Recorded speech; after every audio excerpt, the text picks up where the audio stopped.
huomaatte, niin tässä on vähän huono näkyvyys, mutta tälläkin pärjäätte.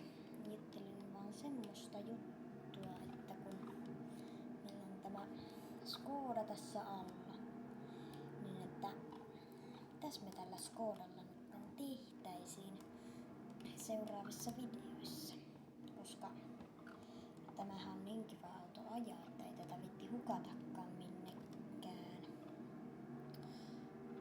Mutta mitäköhän me tässä, kun nimittäin mä en saanut katsoa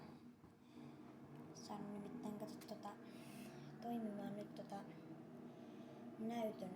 näytön tallenninta, niin että mun on kuvattava nyt tällä tavalla täällä. Mutta tää on siis tämmöstä perusasiaa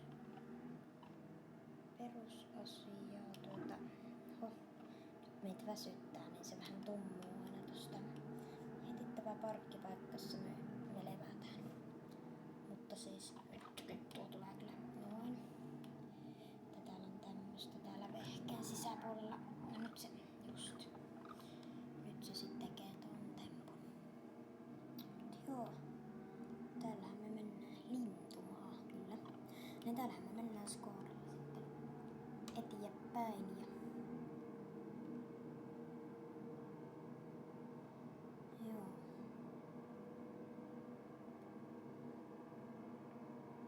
No nyt me mennään kyllä väärällä kaistalla. Aika kovaa. Tässä on kyllä tosi huono näkyvyys. Ehkä täältä on turistiautolta, kun meillä on Saksan kilvetkin tässä ja turisteilta näytetään. Saksan kilvillä tämmönen romuskoda, niin ei hyvältä näytä. No nyt me ei kyllä mennään sitä. Joo. Hienosti tää kyllä kulkee, mutta aika haipakkaa kyllä.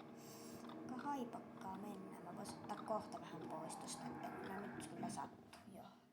Nyt se kato pyörii tuolla just. No niin.